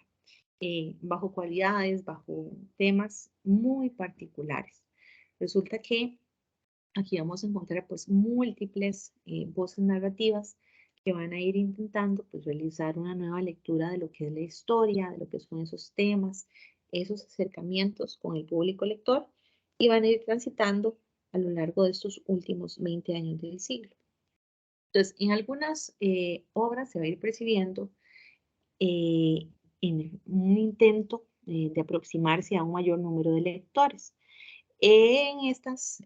novelas, en algunas de ellas, se va a ir abogando más bien por un lenguaje que sea más sencillo, más comprensible hacia el lector. Esta especie de nuevo realismo va a presentarse sin muchos artificios. Aquí lo que se va a intentar es describir, descifrar esa realidad de una manera pues más directa, menos compleja, como reacción a ese universo narrativo que es lúdico, que es imaginativo, que va caracterizando pues la novela de las últimas décadas. Y aquí nos vamos a encontrar precisamente con una escritura literaria que tiene múltiples ramificaciones temáticas y tiene nuevas búsquedas por configurar lo que es el espacio americano. Esto va a ser de gran importancia en cuanto al tema del urbano, porque va a reflejar esas problemáticas de las ciudades, va a dar un énfasis muy fuerte en lo que es la descripción de los bajos fondos, conocidos como underground, en donde se va a plasmar pues, la vida nocturna, esas condiciones subterráneas, podríamos decir, que no solamente se va a plasmar en la literatura, sino también en el arte en general, y que hace referencia a una categoría que asume esta visión de mundo de una manera pues más alternativa. Lo underground aquí va a ser transgresor, se va a relacionar como con la contracultura, es decir, ir contracorriente. Aquí lo underground va a ser un sinónimo de resistencia clandestina. Va a ir expresando lo que usualmente se oculta en el mundo de la familia, lo que se oculta en el mundo de la política, lo que se oculta en el mundo de la sexualidad y de las ciudades, entre otros tantos. Entonces, en esta novela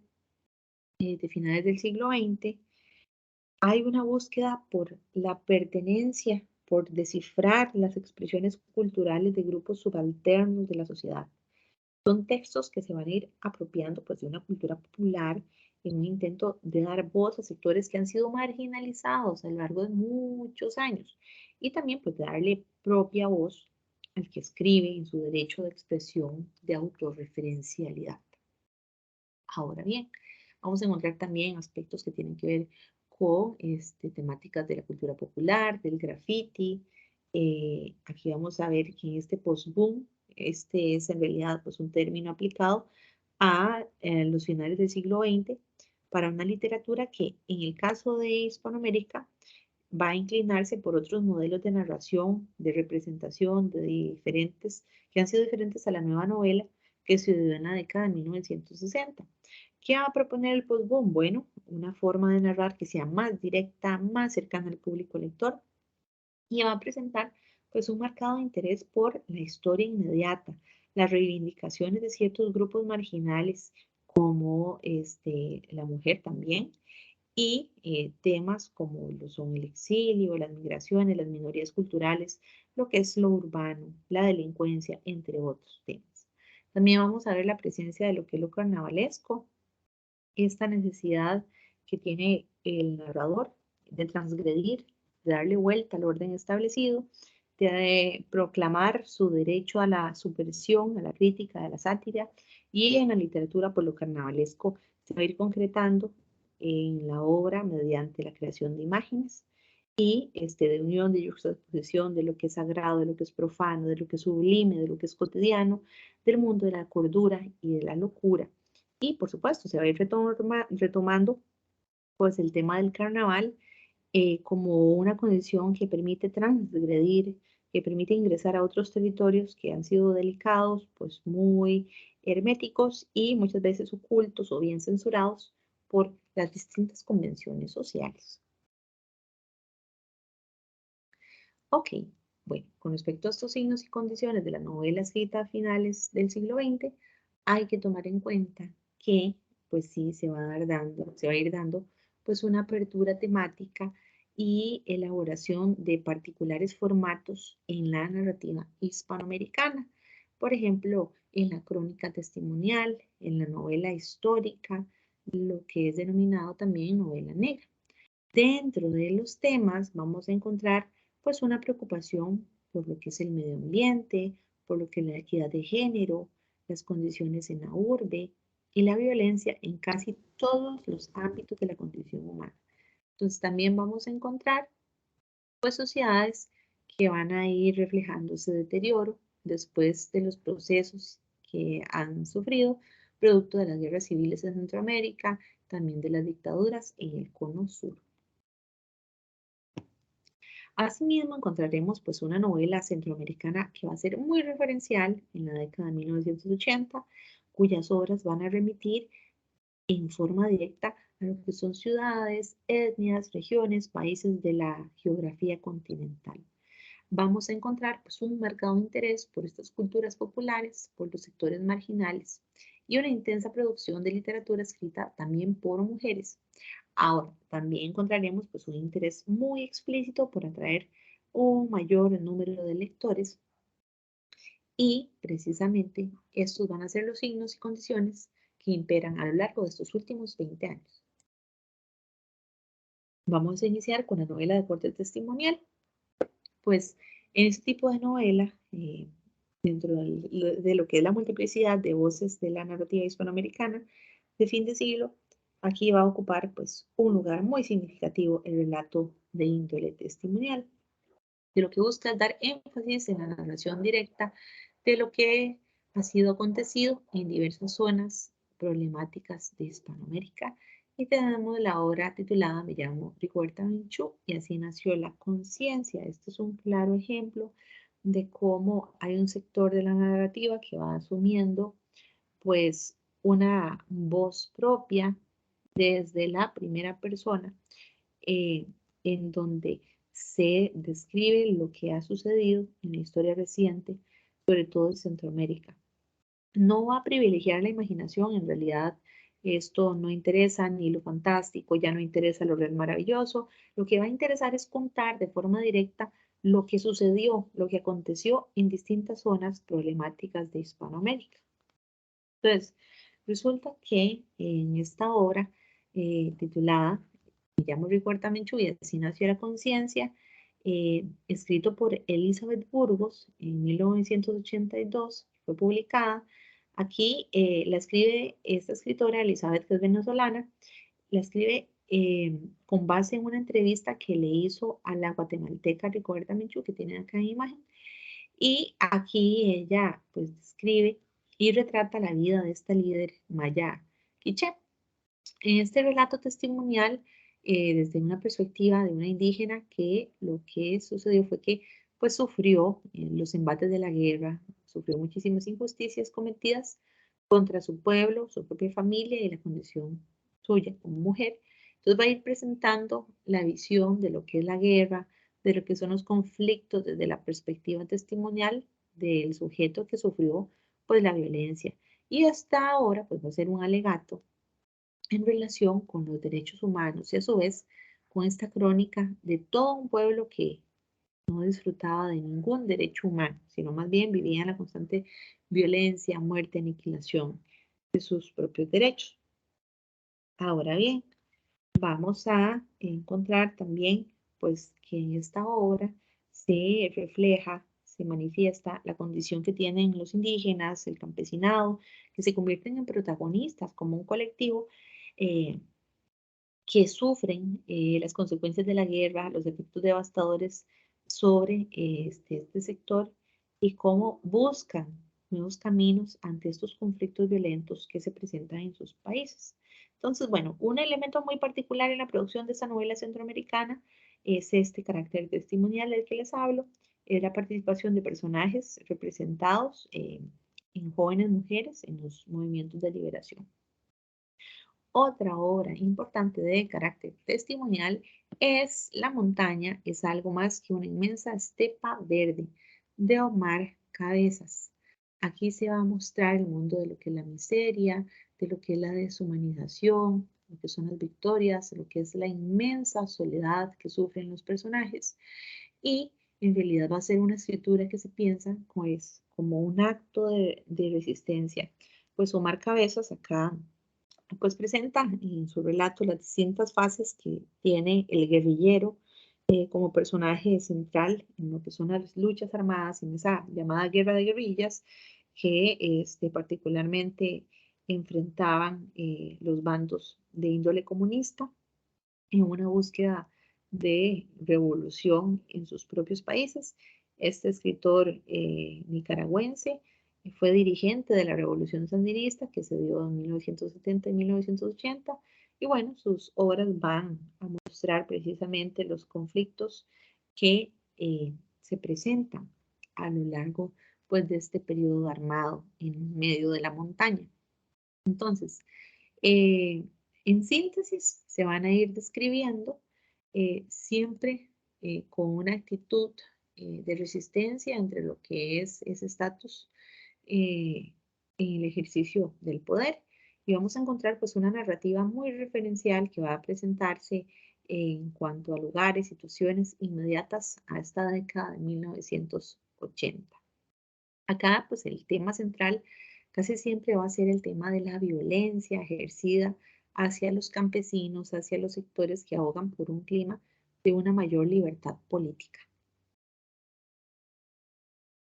También se va a ir expresando esta situación que vive la mujer dentro de los procesos de guerra y va a tratar también el tema de las migraciones al huir de los conflictos. Por supuesto, va a haber un nuevo realismo en esa configuración del mundo que se va a ir describiendo y vamos a encontrar el uso de un lenguaje pues mucho más coloquial, más directo, muchísimo menos alegórico para el lector. Ahora bien, en las novelas cercanas al discurso histórico y periodístico, en esta denominada novela histórica, más bien va a ser pues, una tradición narrativa que tiene sus orígenes ya muy antiguos en lo que es Occidente, pero que en nuestro continente, en Hispanoamérica, vamos a encontrar una constante en ese tratamiento, ya en lo que es el siglo XIX, y esta novela, sobre todo con el tema, por ejemplo, de la Revolución Mexicana que ya vimos, va a ser un claro ejemplo de lo que implica esta categoría del discurso histórico. Entonces, bueno, al final del siglo XX, este género se va a ir viendo enriquecido de una forma mucho más notoria y Costa Rica, por supuesto, no va a ser la excepción. Aquí vamos a tener autores como Tatiana Lobo, Ana Cristina Rossi, Carlos Cortés, Alfonso Chase, Alberto Cañas, por citar solo algunos ejemplos. Muchos representantes de la narrativa del continente van a ir pues optando por abordar, por investigar en los archivos de la historia de la región para crear su propio universo literario. ¿Quiénes destacan en estas últimas 2 décadas? Bueno, nombres como Gloria Guardia, Roxana Aguilar, Fernando del Paso, Tomás Eloy Martínez, Sergio Ramírez, entre muchos más. Lo que pasa es que acá los archivos nacionales de cada país van a ser una fuente increíble de consulta tanto para los historiadores como para escritores, en el caso de lo que nos ocupa, y va a haber una clara búsqueda de lo que es esta documentación sobre esta determinada coyuntura de la historia, pero por supuesto con una elaboración ficticia en donde la excusa de la historia iba a ser una óptica que permite en la literatura hispanoamericana pues dar importantes claves en lo que es la propia historia del continente. Ahora bien, acá el novelista va a ser un investigador también de lo que son esos hechos históricos, va a ir hurgando, por supuesto, en ellos y los va a ir transfigurando por medio de la ficción. Claro, de una manera pues más libre. Aquí no interesa tanto la objetividad que es tan pretendida por los historiadores, pero que sí va a ir abriendo pues nuevas perspectivas, nuevos horizontes sobre las posibilidades que brinda la imaginación y que admite en esta categoría de lo que es lo literal. Entonces, aquí vamos a ver que la mirada del narrador sobre lo que es nuevo nombrado, por cierta historiografía tradicional u oficial, va a tener pues un carácter y una intención de darles voces a estos actores que vivieron en carne propia esos acontecimientos de lo que fue la historia real en sí y también pues de otros sectores que padecieron una mayor marginación. Entonces, en realidad, sí, se va a escribir otra historia. El discurso ficcional aquí va a tener precisamente esa libertad de poder buscar, de poder expresar esas otredades que no han sido escritas, que no han sido dichas. Se va a ir escribiendo a partir de una forma pues muy diferente de contar la realidad y gracias a esos artificios que nos permite la escritura, el lenguaje y la ficción literaria. Vamos a encontrar obras con un proceso de desmitificación de los discursos oficiales muy fuerte y en el caso, por ejemplo, de estos últimos 100 años que hemos ido abordando en relación con lo que es la novela del continente y por supuesto que va a ser una constante. Entonces, en la historiografía, sí va a haber una intención válida de buscar esa verdad de lo que fue, de lo que aconteció. Pero en la literatura vamos a encontrar más bien matices muy distintos en la forma, en la mirada del que va a contar y aún en algunos casos de esta pretensión de historicidad en las novelas que pues difuminan esas fronteras entre lo que es la creación y lo que es realmente ese referente histórico. Y bueno, acá vamos a ir conociendo aspectos muy importantes como lo son la novela Noticias del Imperio de Fernando del Paso, Castigo Divino y Margarita, Está linda la mar de Sergio Ramírez y también Santa Evita de Tomás Eloy Martínez. Entonces aquí vamos a ver también un sentido muy fuerte en cuanto a lo que es esta necesidad de deconstruir, de volver a crear. Esta es una práctica de lectura en realidad, va a ser una estrategia en el texto que lo que hace es darle un significado pues distinto. Es la necesidad de evidenciar estas ambigüedades, estas contradicciones en torno a un hecho, en torno a un personaje o bien a una condición social o a un sistema político. Aquí se va a tratar más bien de un cuestionamiento de esas verdades absolutas, esas verdades establecidas, incuestionables, en donde se va a desmontar conceptos de carácter pues absoluto. A eso se refiere la deconstrucción y por supuesto es parte fundamental de lo que se va a ir presentando a lo largo de estas novelas que son cercanas más al discurso histórico y más al discurso periodístico. Ahora bien, vamos a encontrar que las características de esta novela, que es más cercana al discurso histórico y la investigación policial, van a presentar una fuerte investigación y documentación del escritor en distintas fuentes históricas. Mencioné anteriormente los archivos nacionales. También vamos a ver que existe una preocupación muy notoria por indagar, por buscar sobre esos hechos que acontecieron de acuerdo con el discurso oficialista de la historia y cuestionar de alguna forma este relato objetivo y presentarlo desde la subjetividad literaria. Ahora bien, claro, se va a elaborar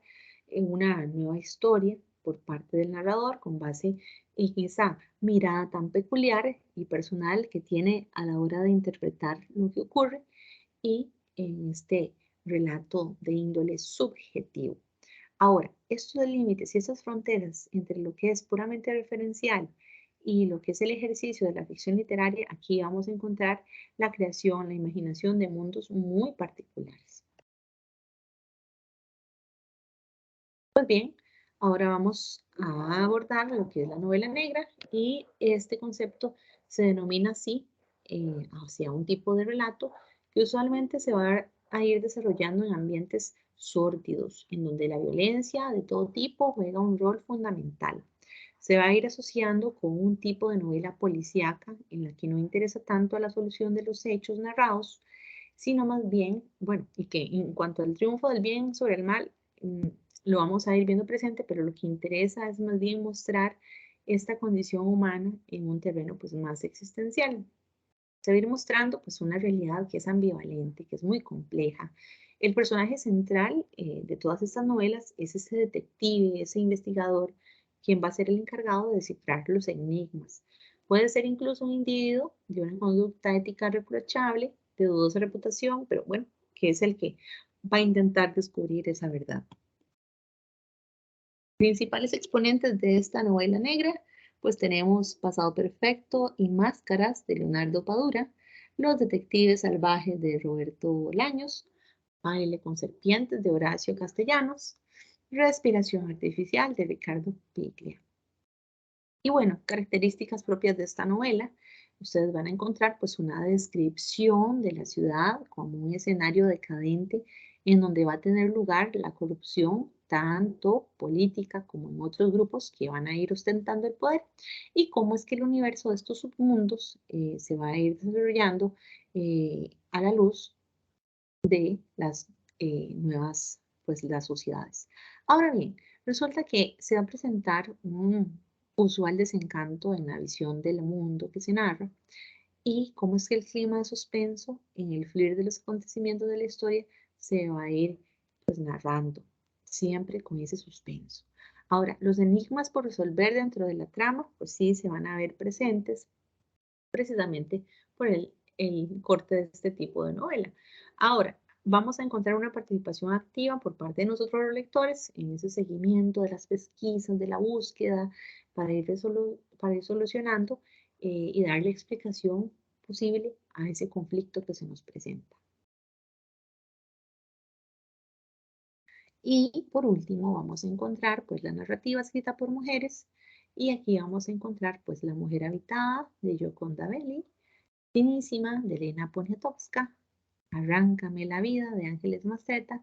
y la novela Como agua para chocolate de Laura Esquivel. Hay características muy importantes con respecto a esta narrativa escrita por mujeres y es que surge una importante producción literaria a partir de 1980 al 2000 y por supuesto hasta el presente. Digamos que ellas son las precursoras de la proliferación literaria en voz femenina. Ahora, esta literatura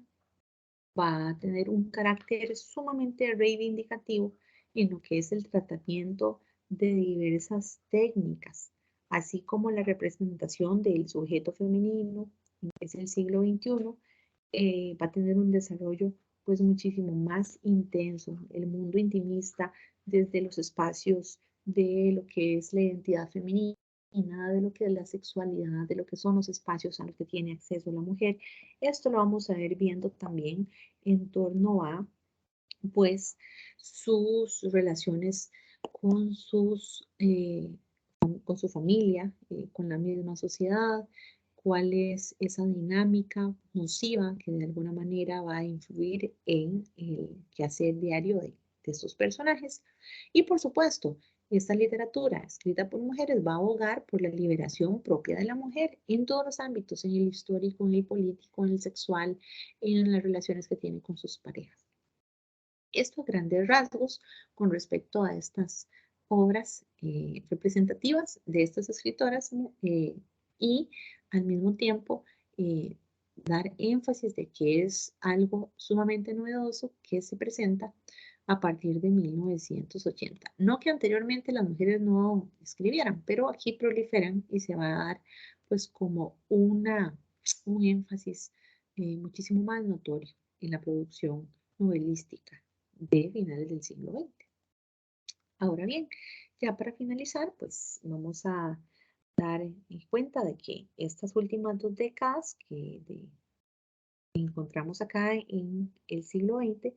claro, van a ir revelando esa coexistencia de varias tendencias y también de novelistas que habían comenzado su oficio de escritura narrativa ya desde 1960, pero aquí surge un nuevo grupo de novelistas que van a ir aportando, que van a ir ampliando el horizonte de lo que nosotros podemos ver en nuestra literatura. Se van a ir legitimando tópicos en lo que es el tratamiento sobre lo que es la ciudad, tiene lugar lo que podríamos denominar una apropiación de la cultura urbana en muchas de las manifestaciones, que incluye, por supuesto, la cultura de masas, la música popular, la incorporación de la juventud como protagonista, la vida del barrio, también ese universo de lo que es subterráneo de las ciudades, lo underground que mencionamos, y por supuesto en esta diversidad y en esta riqueza temática se van a ir incorporando temas como es el amor, pero en un redescubrimiento como paliativo ante lo que es la violencia o la soledad vivida por el personaje, este mundo de lo erótico, el mundo de la diversidad sexual, el mundo de la posguerra, la equidad de género, el medio ambiente y esta memoria histórica y estas migraciones. Entonces, bueno, sí, definitivamente hay un cambio en lo que son las texturas narrativas, en lo que son esos artificios de lenguaje que permiten expresar esas condiciones bajo formatos que van a ir desde la crónica de carácter testimonial, pasando por la novela histórica hasta el relato policial. El panorama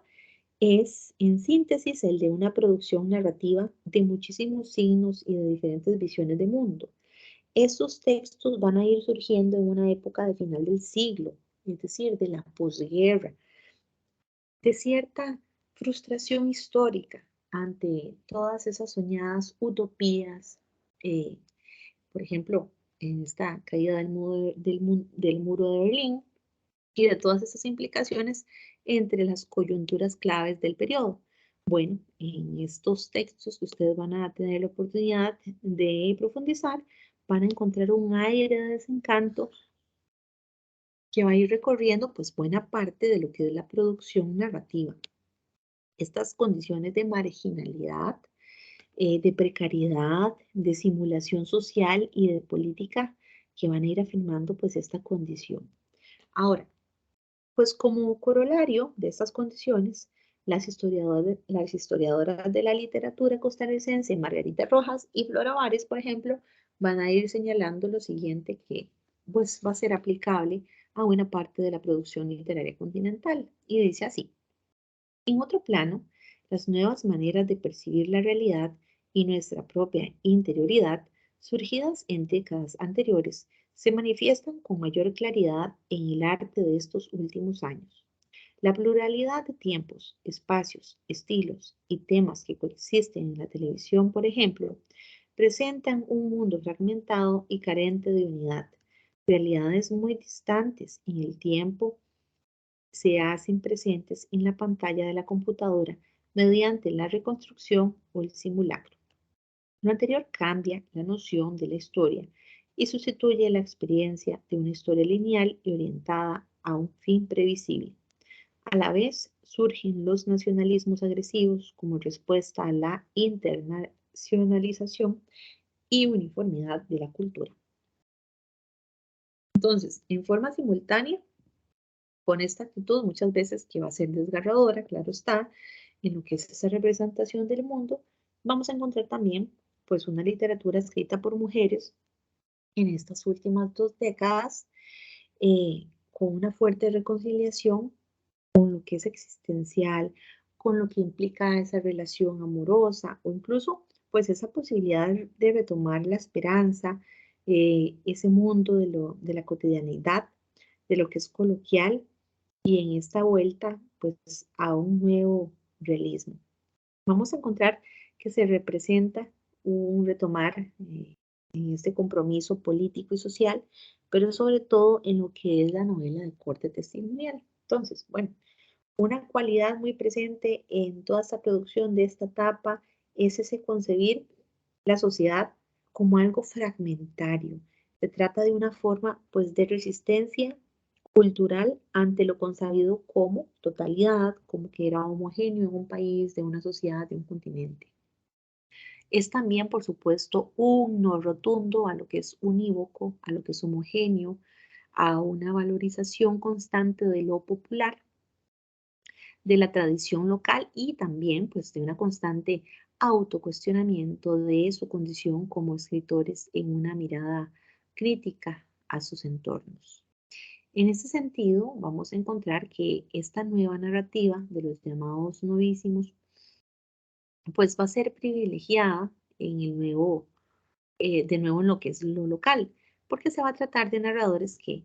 sí han sido herederos de las técnicas de la nueva novela de las décadas de 1960, 1970, pero van a proponer una narrativa más cercana a lo acontecido, a lo cotidiano, de una trayectoria literaria pues diferente a la de sus antecesores. ¿Y a qué me refiero con esto de los novísimos? Bueno,